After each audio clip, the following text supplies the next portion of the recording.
Hello, everyone. I am going to read to you Crazy Horse's Vision by Joseph Bruchac, illustrated by S.D.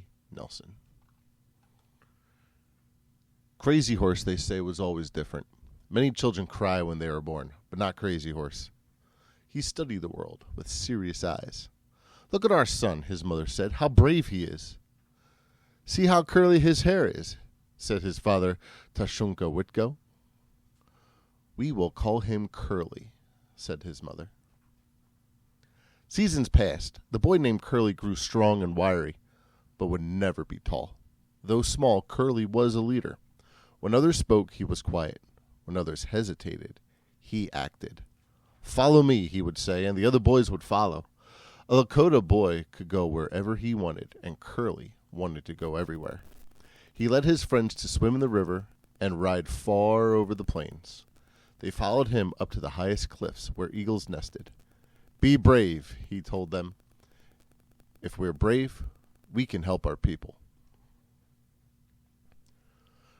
When Curly was 11 winters old, his father brought a wild horse into the camp. "Whoever is first to ride this horse can have it," announced Tashunka Witgo. Then he and his best friend, High Backbone, went into the teepee to eat. When they heard shouts, they rushed outside to look. Curly was on the back of the wild horse. It could not throw him. When it finally stood still, Curly slid off, his arms around its neck. "Your son has a new horse," said High Backbone. "So it seems," said Tashunka Witgo. 2 summers later, Curly joined the men on a buffalo hunt for the first time. Hunting buffalo was dangerous. If your horse stumbled and you fell, you could get trampled to death. To strike a running buffalo with an arrow was difficult. Even the best hunters often had to shoot several arrows to bring down a buffalo. As the hunters rode down the hill, the buffalo began to run. Their hooves sounded like thunder. Curly's swift horse carried him ahead of the others. Soon, he was in the midst of the herd, next to a huge buffalo. Guiding his horse with his knees, Curly drew back the arrow and let it loose. It went straight, and the buffalo fell.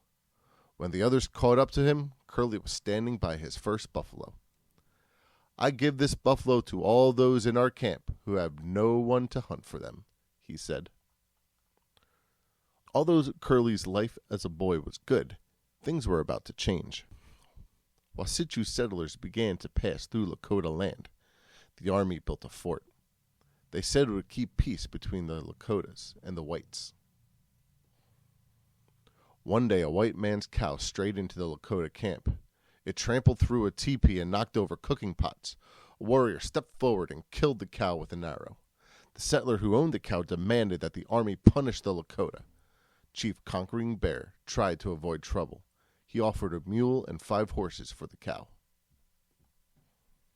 The white soldiers ignored the offer and fired their rifles and wagon guns at the Lakotas. Conquering Bear was mortally wounded. Curly was there and witnessed the terrible thing that happened. He was deeply troubled. As he stood by the burial scaffolds, many thoughts went through his mind. What would happen now to his people? Who would defend them? Curly decided he needed a vision to guide him. Normally, a boy would need a holy man to prepare him for a vision quest. He would fast and purify himself in a sweat lodge before setting out, but Curly felt he had no time. Curly rode away from the camp. He went along the bluffs above the river and came to an eagle hatching pit dug into the soft earth. Curly tied his rope between the legs of his pinto horse so it would not wander away. He climbed the hill, stripped off his clothes, and stepped down into the pit. He sat and prayed for a vision. The day passed, and night came. Curly did not leave the pit. He prayed for strength to help his people. A second day and night passed. Without food or water, Curly continued to pray. "Wakan Tanka," he cried. "Great mystery, even though I am small and pitiful, I want to help my people." Dawn of the 3rd day brought nothing to his eyes or ears. No spirit, no bird, no animal, not even an insect came to him. All he saw was the sky above and the earth of the pit. At last, late on the 3rd day, Curly climbed out of the pit. He was barely able to stand. Would a vision ever come to him? Was he unworthy? He staggered downhill to where his pinto grazed near a cottonwood. Reaching the tree, he could stand no longer. Then the vision came. It was a rider on the back of Curly's own pony, yet horse and man floated in the air. As the man rode closer, Curly saw that he wore blue leggings and his face was not painted. A single feather hung from his long brown hair. Behind one ear, a round stone was tied. A red-backed hawk flew above the man's head. Curly heard these words, which were not spoken. Keep nothing for yourself. While the air filled with streaking hail and bullets, nothing touched the rider. Storm clouds rolled above, and thunder sounded, but the man rolled on.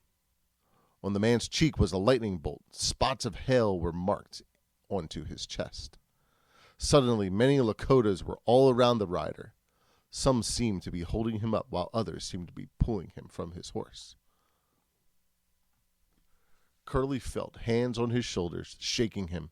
He opened his eyes. His father and High Backbone were bent over him, concerned in their faces. Curly looked past them. His pony grazed peacefully, hobbled as it had been before his vision began. No rider was on his back, but a red-backed hawk was perched in the top of the bush near his horse. "Why are you here?" his father demanded. "I came to seek a vision," Curly said. Curly wanted to tell them what he had seen so they could help him understand it, but his father's face was filled with anger. "You were not prepared," his father said. "How can you do this without going into the sweat lodge? How can you expect a true vision without being guided by your elders?" Curly looked over at High Backbone. He was angry too. They would not listen to him, so he said nothing. He let them carry him back to the camp. He kept his vision in his heart and shared it with no one. 3 winters passed. Curly had become not a different person, but a better one. No young man was more generous or serious. He spoke even less than before, but when he did speak, his words were always wise and clear. Finally, Tashunka Witko saw the time had come to speak with his son about his vision quest. Tashunka Witko sat with Curly in the sweat lodge and listened quietly as Curly described the powerful vision given to him. "The man on that horse," Curly's father said, "is the one you will become. You will be the first to defend your people. Though some will try to hold you back, as long as you keep nothing for yourself, no arrow or bullet can hurt you. Because of that vision, you must have a new name. So I will give you my own. From now on, you will be Tashunka Witko." The young man, whose name had been Curly, listened to his father's words. His new name fit that vision of a horse dancing through a storm. From that day on, he would be known by that name. His name would stand for the bravest of all the Lakotas, one who always defended his people. In the days to come, all the world will know that name as it was said in English. They would know Crazy Horse.